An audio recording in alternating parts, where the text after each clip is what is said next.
하나님께서 우리에게 주신 말씀은 여호수아 1장 1절에서 6절까지 말씀입니다. 같이 함께 합독하겠습니다.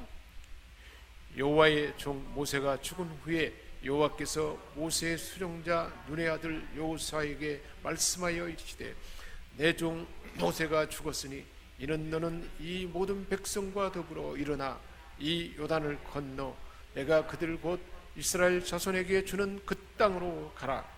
내게 모세에게 말한 바와 같이 너희 발바닥으로 밟는 곳은 모두 내가 너희에게 주었노니 곧 광야와 이 레바논에서부터 큰 강 곧 유브라데 강까지 해쪽 속에 온 땅과 또 해지는 쪽 대까지 너희의 영토가 되리라.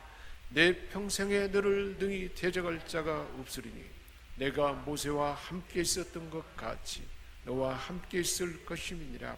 내가 너를 떠나지 아니하며 버리지 아니하리니 강하고 담대하라. 너는 내가 그들에게 조상에게 맹세하여 너희들에게 주리라 한 땅을 이 백성에게 차지하게 하리라. 아멘. 우리 그리스도인들이 가나안을 사는 삶은 하나님이 아브라함에게 약속했고 반복해서 우리에게 들려주는 말씀입니다. 그 땅으로 가라. 너희 발바닥으로 밟는 곳은 모두 내가 너희에게 주었다. 발바닥으로 밟는 것을 뭘까요? 우리가 믿음으로 행하는 모든 것은 다 하나님이 이미 주었다는 것입니다. 그래서 맹세했다는 거예요. 조상들에게 주리로 한 그 땅을 이 백성에게 차지하게 해라. 그 말은 나뿐만 아니라 나와 가족과 내 주변의 사람들이 차지하게 하라 하는 이 말씀입니다.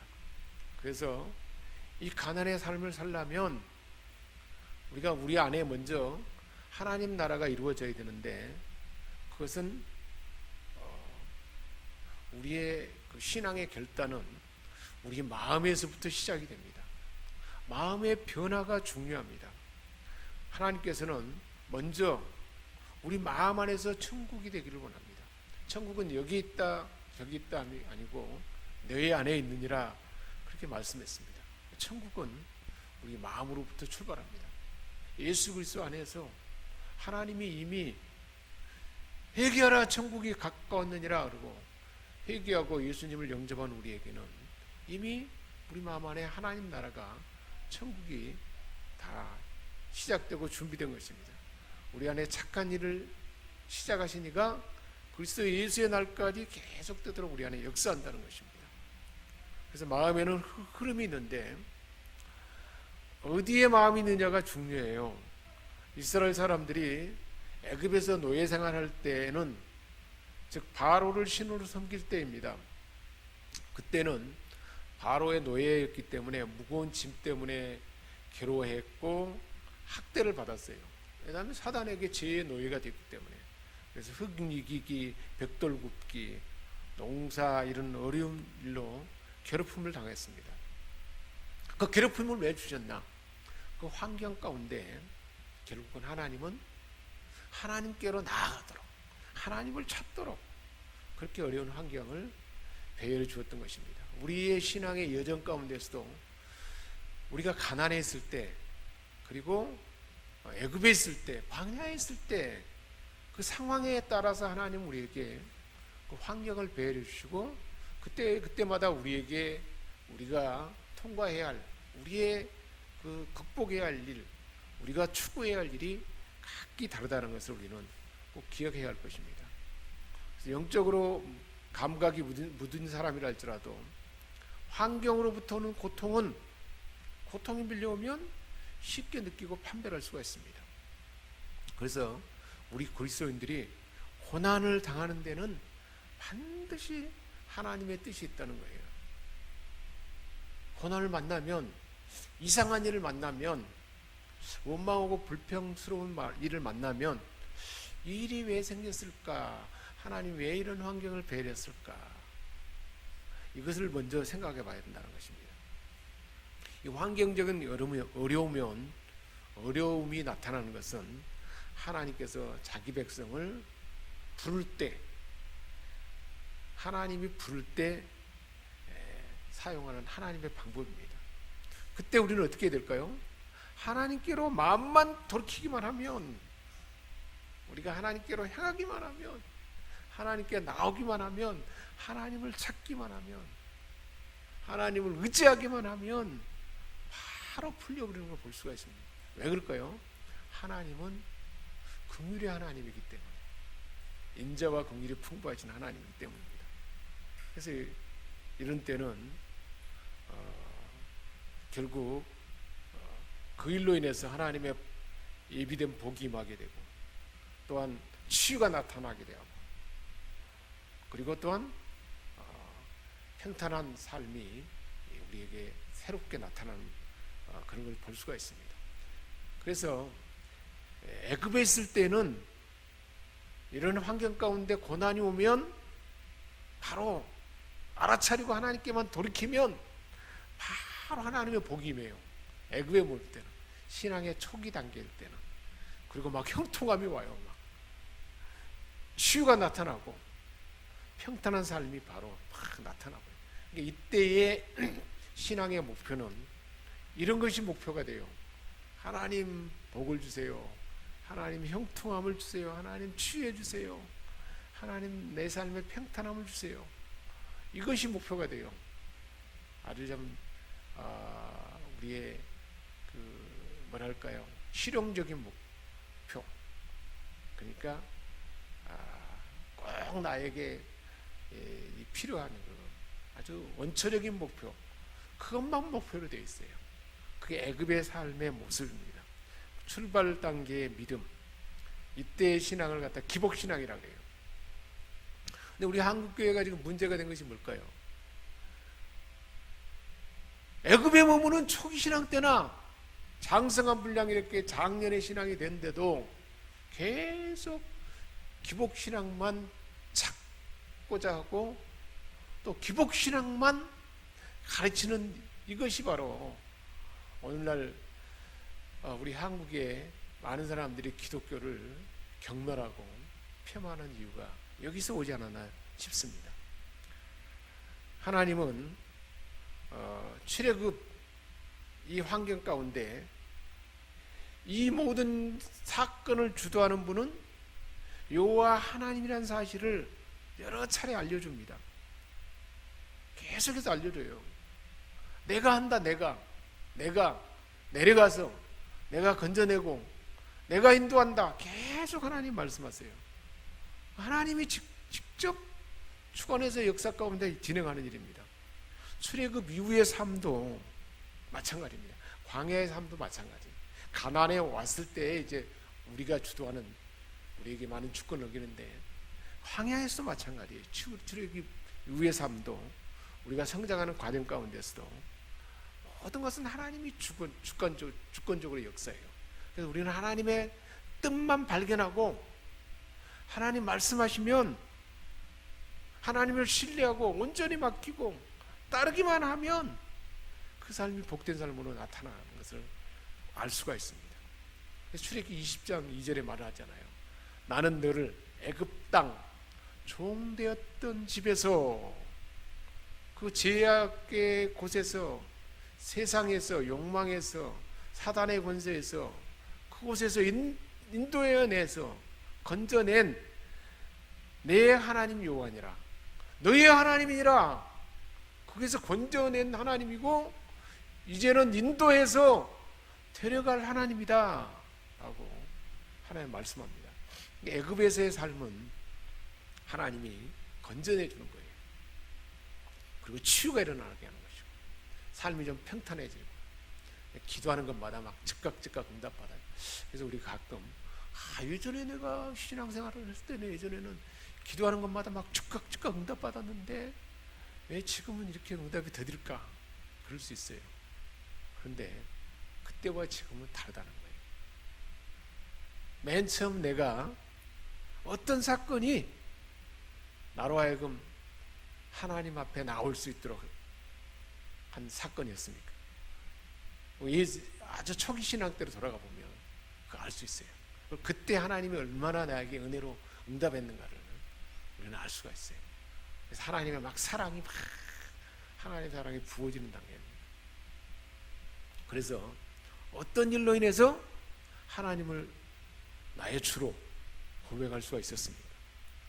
그것을 우리는 돌이켜 볼 수가 있어요.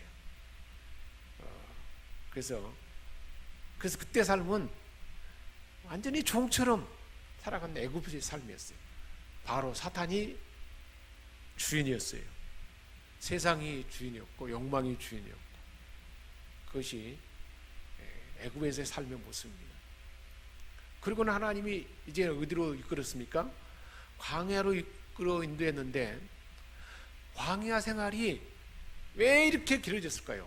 시편 78편 17절에서 20절에 광야 생활이 길어진 이유에 대해서 그렇게 하나님 말씀을 이렇게 기록해 놓고 있습니다. 17절에 보니까 그들은 계속해서 하나님께 범죄하여 메마른 땅에서 지존자를 배반하였도다. 계속해서 하나님 앞에 범죄했다고 했어요. 하나님 말씀이 들리면 그것을 들어야 되는데 듣지 않았어요. 그리고 어떤 사건과 환경이 나타나면 왜 일이 있었을까 하고 그를 생각해보고, 그리고 또 누구를 찾으면 돼요? 하나님을 찾으면 되는데 계속 배반했다는 거예요. 18절에 그들이 그들의 탐욕대로 음식을 구하여 그들의 중심에 하나님을 시험했다는 거예요. 하나님이 탐욕대로 매출하게 해달라고 막 하나님은 어련히 다 주시는데, 막 애굽에 있을 때는 많이 먹을 수 있었는데 왜 우리를 여기 와가지고 굶어 죽냐고, 막 거기서는 고기도 마음껏 먹었다고. 마음껏 먹을 수가 있었겠습니까? 노예로 살아가는데. 그런데 마치 그런 것처럼 하나님을 시험했다고 했습니다. 19절에 그뿐만 아니라 하나님을 대적하여 말하기를 하나님이 광야에서 식탁을 베풀 수 있겠느냐? 이 많은 사람들을 어떻게 먹일 수 있겠느냐? 그렇게 하나님을 시험했다는 거예요. 그래서 하나님을 시험하는 것, 하나님을 믿지 못하고 막 말하는 것, 그것이 광야 생활을 계속 길게 하는 거예요. 그러니까 그것이 뭘까요? 결국은 하나님에 대해서 원망하는 것이고, 하나님을 신뢰하지 못하는 것이고, 신뢰하지 못하니까 불평하는 거잖아요. 아이들이 아빠 엄마가 해줄 수 있는 한 최상의 것을 다 해주려고 그러는데 왜 이것도 못 해주고 저것도 못 해주냐고 막 불평하고 원망하면 어떤 마음이 들겠습니까? 굉장히 섭섭하지 않겠습니까? 그래서 20절에 하나님 말씀하셨어요. 보라, 그가 반석을 쳐서 물을 내시니 시내가 넘쳤으나 그가 능히 떡도 주시며 자기 백성을 위하여 고기도 예비하시리라 하였도다. 그러므로 여호와께서 듣고 노하셨으며 야곱에게 불같이 노하셨고, 하나님이 노했다는 거예요. 이스라엘에게 진노가 불타올랐으니, 이는 왜 하나님의 진노가 있었습니까? 하나님을 믿지 아니하며 하나님의 구원을 의지하지 아니함 때문이로다. 하나님을 믿지 않고 하나님의 구원을 이미 10가지 그 기적을 통해서도 보였고, 홍해에 놀라운 것도 보였고, 너무 놀랍잖아요. 그러면 또 하나님을 의지하면 되는데 눈에 보이는 것 때문에 원망하고 불평하고 하나님을 의지 안 했다는 겁니다. 계속 하나님을 배반하고 탐욕으로 욕망을 따라 음식을 구하고 마음속에서는 하나님을 시험하고 하나님을 대적하는 말을 하고, 하나님이 떡과 고기를 어떻게 광야에서 줄 수 있겠느냐? 그러죠. 뭐 땅에서 나게 할 수도 있는 것도 아니고 어디서 긁어 먹을 수도 있는 것도 아닌데, 근데 하나님 방법은 어떤 것이었습니까? 하늘에서 양식을 비처럼 내려주시는 하나님의 방법이었습니다. 그게 광야에 하나님이 자기 백성들에게 자신을 나타내는 방법이었습니다. 왜 구원받은 하나님의 백성을 하나님이 광야로 이끄셨을까요? 아무것도 없는, 먹을 것이 없는 곳, 해변길로 가서 그 열흘이면 금방 가나안에 갈 수 있었는데 기대와는 전혀 다른 홍해길로 절망할 수 있고 바로가 쫓아올 때 절망할 수 있는 곳으로 인도했습니다. 그래서 광야는 욕구를 충족시키는 것이 아니고 탐욕, 옛사람의 내가, 내 중심의 삶이 하나님의 백성으로 되고 거룩한 하나님의 나라로 바꾸어가도록 다듬고 훈련하는 것이라는 거예요. 광야는 어떤 것입니까? 훈련하는 것이에요. 그러니까 우리가 가나안에 들어가는 신앙에 이르기까지는 하나님이 계속해서 우리를 어떻게 한다는 거예요? 훈련하는 거예요. 그것만 분별해도 어떤 때는 아주 까다로운 훈련 파트너를 우리에게 만나게 하는 거예요. 가정 안에서도 만나게 하고 일터에서도 만나게 하고 삶의 환경에서도 만나게 하고. 왜냐하면 우리가 다듬어지려면 파트너가 있어야 되니까, 스파링 파트너가 있어야 되니까. 그래서 그때는 어떻게 하면 됩니까? 만나게 하는 환경 파트너를 통해서 내 삶을 맡기고 믿고 그냥 내게 주어지는 환경 가운데 하나님을 신뢰하고 하나님 주시는 음성을 듣고 그것만 따라서 가기만 하면 어느 순간에 통과하게 되는 거예요. 하나님을 경험하게 되는 것이죠. 그 애굽에서는 인생의 주권이 지금까지는, 그때까지는 바로에게 있었잖아요. 사단 마귀, 내 마음에 막 죄를 타고 나를 끌어가는, 그것이 나의 삶에 주도적으로 끌어가는 세력이었어요. 그리고 내 중심이었어요. 내가 원하는 대로, 내가 기뻐하는 대로, 내게 계획한 대로, 내 욕망대로, 내 마음대로, 그것이 애굽의 삶이었습니다. 그런데 6월절에서부터는 나는 죽어버린 거예요. 어린 양의 피를 바르는 순간 이제 주님과 함께 우리는 나는 죽어버린 것입니다. 모든 장자가 죽을 때 우리도 죽임을 당하고 옛사람은 죽어버린 거예요. 그리고 우리는 어떻게 구별됐습니까? 하나님의 것으로 구별이 된 거예요. 새로운 존재가 된 거예요. 그때 이미. 그런데 옛사람의 습관이 내게 몸에 배어있잖아요. 거지로 살던 습관, 가난함으로 살던 습관, 내 중심으로 살던 습관, 사단 마귀가 나를 울고매는 그 습관들이 우리에게 완전히 몸에 배어붙는 거죠. 그런데 그것이 이제 점차점차 변화되고 바꿔지는, 새로워지는 그 과정이 광야입니다. 그래서 출애굽기 13장에 보면 거기서 이미 시작이 되잖아요. 첫 것은 하나님의 것이다 하는 것을 거기에서 분명히 가르쳐 줍니다. 그래서 하나님께 으뜸을 드리는, 모든 것이 하나님 것이다. 그에 대한 신앙의 고백이 뭔가요? 11조잖아요. 그러니까요, 신앙생활에 온전한 11조가 시작이 되면 거기서부터 신앙의 출발이 되는 거예요. 그래서 신앙생활의 오리엔테이션이라 그러잖아요. 그래서 성부 하나님을 으뜸으로 드리는 것은, 그것은 바로 11조를 드리는 것부터 시작한 거예요. 물질의 주인이 하나님이라 하는 것. 이것만 처음 신앙생활 할 때 이것을 분명하게 심어줘야 되고 그것을 경험하도록 해줘야 되는데, 그래서 처음에 그 세례 받기 전에 이 교육이 중요해요. 이것을 분명히 가르쳐야 되고, 우리가 누군가에게 가르칠 때도 사람을 그렇게 가르쳐줘야 돼요. 예수 믿고 처음 이제 세례 받은 그 세례 교육을 하고 이럴 때 이것을 분명히 가르쳐줘 그래야 돼요. 많은 사람들이 이 11조 신앙에 이르기까지 시일이 너무나 많이 걸려버려요.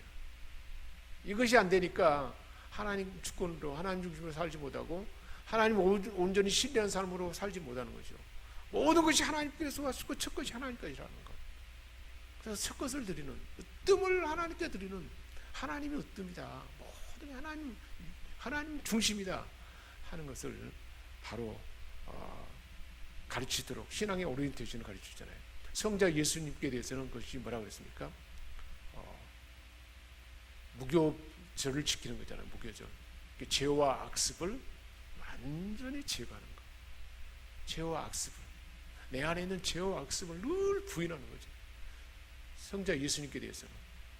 그래서 내가 제거할 수 있도록 예수님이 십자가에서 죽으심으로 우리의 죄가 악습이 다 사해졌다는 것을 확신하는 그 믿음 가운데 죄와 악습을 제거하도록 늘 그 마음을 품는 거죠. 성자 예수님께 대해서. 성령님께 대해서는 어떤 것입니까? 구름 기둥과 불 기둥에 인도로 받는 거예요. 그때부터 바로 이제는 우리 삶은 나의 생각, 나의 어떤 계획, 이 모든 것이 삶에 끌어가는 동인이 되는 것이 아니고 내 안에서 내 삶을 이끌어서 인도하는 분은 성령님이라 하잖아요. 그래서 구름 기둥으로 구름이 뜨면 가고 구름이 머물면 머물렀습니다. 그 삶이 거기서부터 시작되도록 하는, 이게 그리스도인의 삶의 신앙의 출발이라는 것이죠. 오리엔테이션, 뭔 어디든지 직장에 취직을 했거나 대학에 들어갔거나 시작을 할 때는 오리엔테이션을 열어요. 그 삶을 시작하려면 삶의 시작, 직장 생활의 시작할 때 이 삶의 시작은 어떻게 하는 것이다 하는 것을 오리엔테이션 시간에 제대로 알아야 되잖아요. 마찬가지예요. 신앙생활에도 이것을 분명히 하도록 출애굽기 13장에서 그걸 가르쳐 준 것입니다. 그리고는 이제 14장에서 홍해를 건너면서 세례를 가르쳐요. 세례. 내가 그리스도와 함께 십자가에 못 박혔다. 내가 죽었다. 나는 주님과 함께 죽었다. 그래서 죽었다는 증거로 바로가 죽고 모든 바로의 군병들이 홍해에 수장된 것을 확신하게 한 거잖아요. 그래서 그 마음으로 이제 나는 내 인생의 주권을 하나님께 드리기로 약속하는 그 의식이 세례의 약속 의식이잖아요. 세례를 통해서 나를 죽음에 넘기고 믿음으로 이제 나의 주권을 하나님께 넘기겠습니다. 그래서 그것을 훈련하는 과정이 이제 광야 여정이잖아요. 수르광야, 신광야, 르비딤, 그리고 시내광야, 이것이 전부 다 계속해서 그 훈련 과정이 광야지 않습니까? 그래서 광야는 누구에게 주권이 있느냐? 주권 싸움의 훈련장이었던 것입니다. 이스라엘 백성이 바로가 아닌 하나님을 따르기로 작정을 했고, 이제 모세의 인도를 받아 광야로 나왔을 때 그들의 과제는 예전에 살아왔던 삶의 방식, 탐욕, 그 옛사람을 계속 내려놓는 과정이었습니다. 그래서 예수님도 아무든지 나를 따라오려 하거든 자기를 부인하고, 자기 부인이 바로 나의 탐욕과 옛사람을 내려놓는 거잖아요. 자기 부인. 우리 그리스도인은 삶에는 버림, 즉 자기 부인, 그리고 채움, 성령으로 채움, 말씀으로 채움, 은혜로 채움, 버림과 채움의 연속입니다.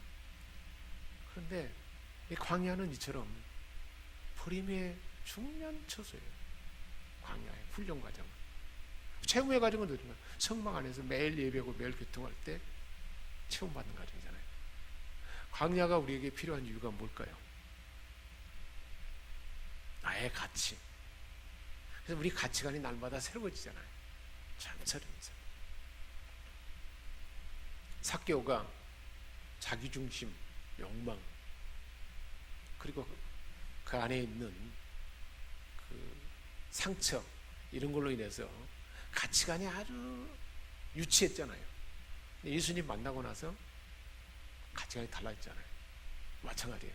광야에서 사건과 환경을 통해서 하나님 찾고 하나님의 은혜를 구했을 때, 하나님 만나줄 때마다, 하나님을 경험할 때마다 삭개오가 예수님을 만난 후에 가치관이 새로워진 것처럼 만나고 말씀 가운데, 환경 가운데 만날 때마다 우리의 가치관이 날마다 달라지는 거죠. 그래서 광야는 그 여정입니다. 광야가 우리에게 필요한 이유는 저런 나의 가치관이나 내 중심의 생각이나 나의 갈망이 부서지는 곳입니다. 많은 사람들이 끝까지 자기 생각, 자기 갈망으로, 하나님이 주신 선한 자기 갈망, 자기 생각은 좋아요. 그런데 하나님 주신 것 아닌 내 중심의 나의 생각, 나의 갈망, 아집이잖아요. 아집, 나의 고집, 내 중심, 이거잖아요. 이것이 부서지는 것이 광야인데, 고난을 경험하지 않은 사람은 그것이 부서질 수가 없어요.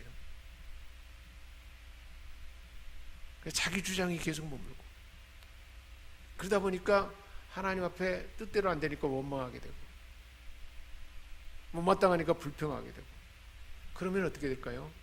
광야는 절대 끝나지 않는다. 하나님은 그것이 끝날 때까지, 그래서 그 원망하고 불평하는 사람들은 전부 다 광야에서 엎드려 죽게 된다고 했잖아요. 하나도 너희들이 들어가지 못하더라.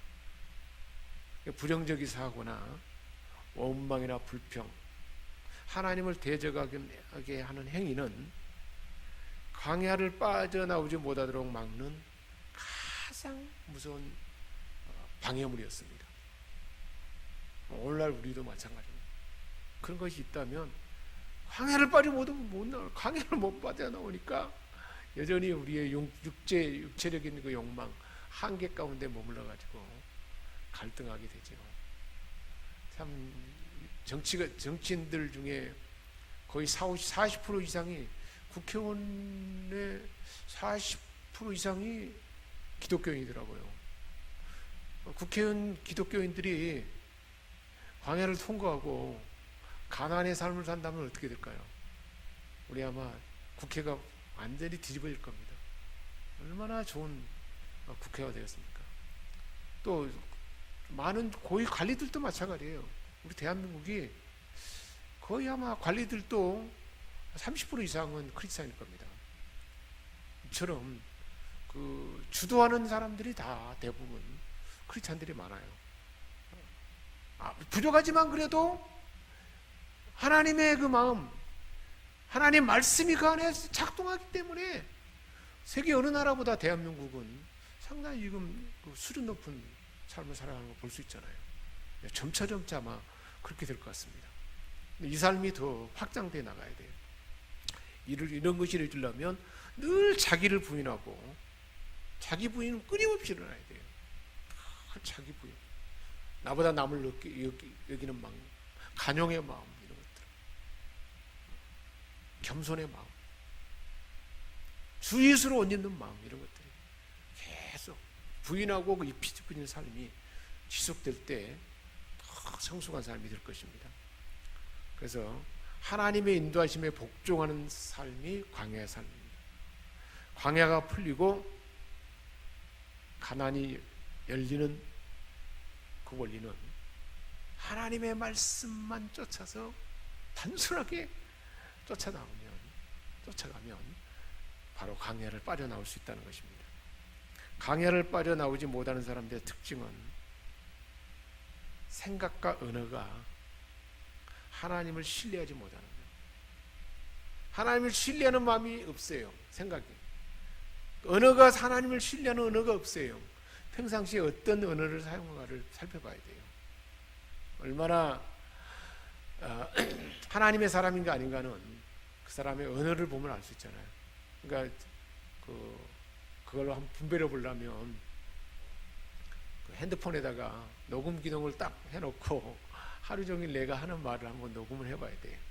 내게 언어가 얼마나 믿음의 언어인가, 하나님을 신뢰하는 언어로 차있는가, 어떤 사건과 환경을 만났을 때 내가 어떤 언어를 사용하는가, 그때 어떤 마음을 갖는가, 내가 부정적인가, 어떤 특징을 갖고 있는가, 아니면 긍정적이고 소망의 말을 하는가, 은혜의 말을 하는가, 그걸 분별해 볼 수 있는 기회가 되지 않겠습니까? 그래서 건강한 신앙생활은 늘 밝고 기쁜 생활입니다. 늘 밝을 수밖에 없죠. 항상 기뻐하니까, 하나님 신뢰하는 가운데. 염려 대신에 뭐 하는 겁니까?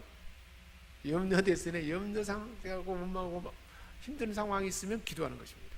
그래서 어떤 상황에서도 감사하는 생활입니다. 그 훈련이 바로 광야에 하나님 주시는 훈련의 과정이고, 이런 사람들은 하나님을 신뢰하고 있기 때문에, 하나님을 신뢰하는 믿음이 있기 때문에 가능한데, 하나님을 신뢰하는 믿음이 어디서 지속될 수 있을까요? 하나님을 만남 가운데 지속될 수가 있잖아요. 예배 가운데 늘 하나님을 신뢰하는 그 은혜가 우리에게 부어주고 그 마음이 늘 우리에게 자리 잡을 수 있어야 되고 그 마음으로 가득해야 하나님을 신뢰하는 마음이 있을 거 아니에요. 근데 예배에서 멀어지면 아무래도 하나님 중심의 생각이나 하나님 신뢰하는 마음이 멀어지죠. 세상에 듣는 것, 세상에 뭐 찌들리는 그 환경 가운데 짓눌려 가지고 하나님을 신뢰하고 하나님을 생각할 겨를이 없었던 거죠. 그래서 데살로니가전서 5장 16절 18절은 항상 기뻐라, 쉬지 말고 기도하라, 범사에 감사라, 이것이 그리스도 예수 안에서 너희를 향하신 하나님의 뜻이니라고 했잖아요. 늘 이런 마음을 품는 것입니다. 당장 우리는 이 순간에 우리가 한번 생각해 볼 수 있습니다. 내가 당하고 있는 고난, 내가 목표라는 데 뭔가 막히고 있는 그런 가운데 가장 큰 어려움이 지금 뭔가 한번 우리 생각해 볼 수 있지 않습니까? 지금 내가 꼭 통과해야 할 거나 뭔가 좀 막혀 있는 것이 뭔가, 그걸 한번 생각해 보는 거예요. 그 일에 대해서 나는 어떤 태도를 갖고 있는가? 여기서 원망하는 마음이 있는가? 원망 불평은 없다 할지라도 막연히 그냥 뭐 되겠지 그러고 있는가?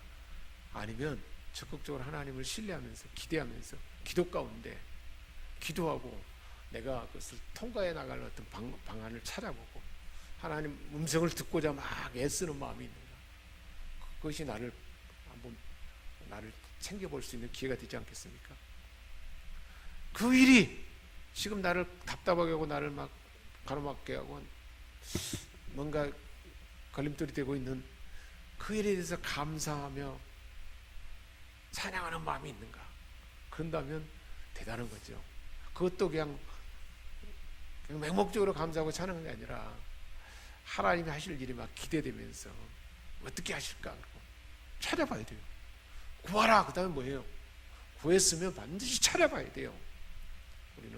우리 신앙의 삶이 더 근본적으로 행동으로 나가려면 구했으면 구함으로 끝나면 안 되죠. 하나님이 줄 것이니까 이제 찾아봐야죠. 어떻게 하나님이 그것을 내가 구한 것을 나타내게 하는가 찾아보고 또 필요하면 내가 행동으로 두드려야 된다는 것입니다. 그것이 바로 감사하는 삶의 그 실천적인 모습일 것입니다. 이 감사가 없으면 내게 불평이 있고 원망이 있고 부정적인 생각이 있다는 것은 뭘까요? 지금 광야에 완전히 엎드려져 본 거죠. 광야에 엎드리면 어떻게 할까? 그래서 로마서 8장이잖아요. 육신을 쫓는 자는 육신의 일을, 영을 쫓는 자는 영의 일을 생각하나니 육신의 생각은 뭐라고 했습니까? 사망이요. 육신의 생각은 결국 사망으로 가는 거예요. 나를 늪으로 빠리게 하는 거예요. 영의 생각은 생명이요 편안하다. 영의 생각은 뭘까요? 하나님을 신뢰하는 믿음 가운데 나가는 이 생각은 생명과 평안으로 통과하는 거죠. 하나님의 살아계심을 경험하는 기회가 되는 거죠. 나의 광야를 연장하고 있는 적은 어디에 있을까요? 내가 광야 생활을 통과하지 못하게 하는 적은 당신이 나를 신앙생활 제대로 못하게 나를 가로막고 있기 때문에 항상 우리는 다른 사람 탓합니다. 내가 좀 교회 중심으로 살아야 되는데 그리 뭐 하지 못하도록 막고 있는 것 주변에다가 탓을 돌리라 그래요. 우리는 그 적은 어디에 있을까요? 대체로 내 안에 있습니다. 밖에 있는 건 거의 없어요. 밖에 있는 것은 하나님이 그 환경 가운데 우리를 배열한 것이라는 것이, 그 환경을 배열한 것은 하나님이라는 거예요. 그러니까 내 안에서 찾아야 되는데 우리는 항상 다른 사람에서 찾습니다. 그러다 보니까 갈등이 일어날 수밖에 없습니다. 그래서 광야가 40년이나 걸렸던 실패 이유였습니다. 뭐였습니까? 불신앙과 불순종이었습니다. 그래서 시편 95편 7절에서 11절에는 그 중에 하나가 마음의 완악함이라 했습니다. 95편 7절 11절에 보면 그는 우리 하나님이시오 우리는 그가 기르시는 백성이며 그의 손이 돌보시는 양이 있기 때문이라. 너희가 오늘 그의 음성 듣거든 너희는 무리바에서와 같이 또 광야의 마사에서 지냈던 날과 같이 너희 마음을 완악하게 하지 말지어다. 완악하게 하는 것은 광야에 계속 머물겠다는. 할렐루야. 우리 하나님께서는 우리가 광야를 통과하지 못한 이유에 대해서 몇 가지로 말씀해 주셨는데, 오늘은 우리가 여기까지만 말씀을 나누고 또 계속해서 다음 주에 은혜를 나누고자 합니다. 기도하겠습니다. 하나님 아버지, 하나님 우리를 사랑하셔서 애굽에서 건져내고 이미 우리 하나님께서 율절 어린 양의 피로 우리를 하나님의 자녀로 신분자를 바꾸게 하고, 그 후에 신앙의 오리엔테이션을 통해서 하나님을 으뜸으로 삼고 자기를 부인하는 세례, 그것이 훈련되도록 강야를 통해서 비운 다음에 채울 수 있도록 성막에서 예배 가운데 예수 그리스도로 옷 입을 수 있고 그렇게 살아가도록 우리에게 은혜를 주셨는데도 불구하고 여전히 그 사실을 알지 못하고 애굽에 머물기를 좋아하고 광야에 머물면서도 그것을 알지 못하는 그런 어리석음에 빠지지 않도록 이 말씀을 주시니 감사드립니다. 이 복된 삶을 넉넉하고 온전하게 살아가도록 우리 모두에게 성령으로 기름 부어 주셔서 나뿐만 아니라 내 가족과 주변의 사람들도 이런 복된 삶에 이르도록 우리 모두를 사용하여 주옵소서. 우리 주 예수 그리스도의 이름으로 기도합니다. 아멘.